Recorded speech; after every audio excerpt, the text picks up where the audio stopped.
The Chicago Bears win again, and this time over the Minnesota Vikings, 33-27. What is going on, y'all? Faiz Sports Talk back at it with another video talking, of course, some NFL here to talk about that thrilling victory by the Chicago Bears. So if you're a Bears fan and you're back on the bandwagon, you should have never left in the first place. But if you're back, welcome back. Make sure to go ahead and subscribe to the channel by hitting the big red subscribe button down below and turn on the post notifications so you're notified every time I drop a new video, folks. I'm here every single week, win or lose or tie, Bears recap.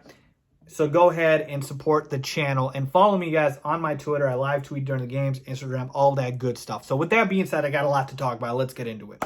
So I'll start by saying that I did predict the Bears to win this game, but I had it lower scoring than it ended up being, okay? This turned into a shootout, okay? 33-27 was an absolute shootout, and it ended up on a last-second Hail Mary throw by Kirk Cousins, in which my heart was pounding, hoping that they did not convert. And it looked like they almost did, the Vikings, I'm saying, and the Bears intercepted the football, and it was time for victory formation. So here's the thing, folks, all right? The offense for the Chicago Bears has been a revelation. I mean, the offense has just completely turned it around, and now it is actually a competent offense. And need I say more than just competent?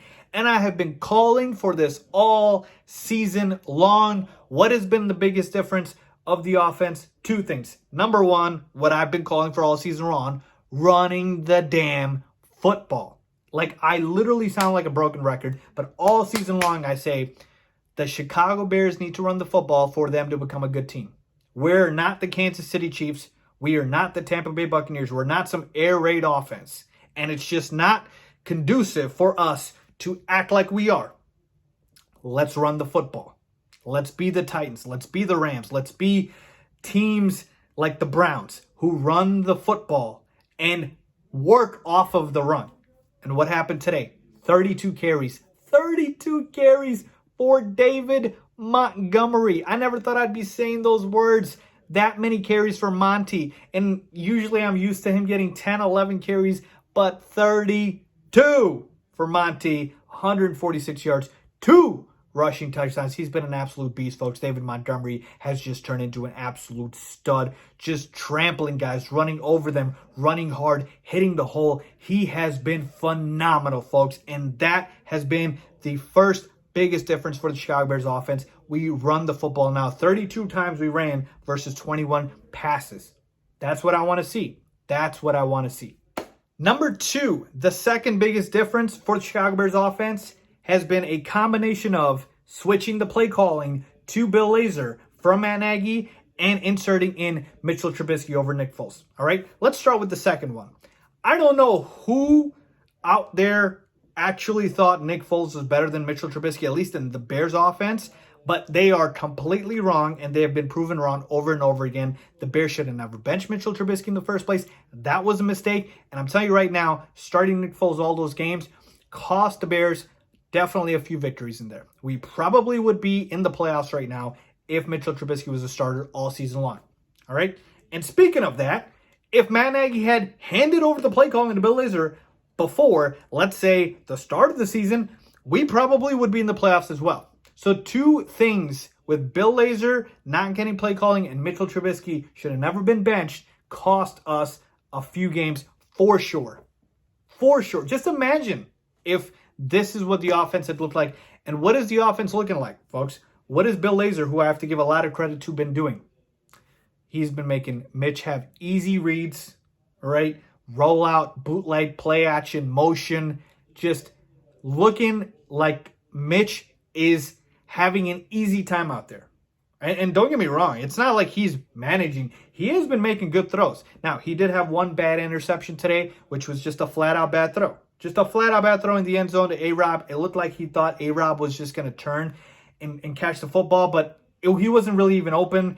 It was congested. I don't know why Mitch threw it. He should have just thrown the ball away. I would have taken the field goal. It's fine. But you know what? It happens. And here's the other thing, too. Like, Mitch plays well the entire game. The second he has an interception, a bad play, obviously all these haters come out and just say, "Oh, he's trash." Like, why are you rooting for Mitch to fail? Are you not a Bears fan? I'm just confused. I'm confused. So that was just a bad throw, but overall, 202 yards, a touchdown, a pick. He did what he needed to do, and the offense is moving. He's starting to run a little bit more, so I loved seeing that. So that's been the difference, folks. It's been the offense has started to establish the running. We're running the football. We handed the play calling over to Bill Lazor, which needed to happen, and Mitchell Trubisky has been the better starting quarterback between him and Nick Foles by far. Now let's talk about the bad. And folks, we have flipped roles here.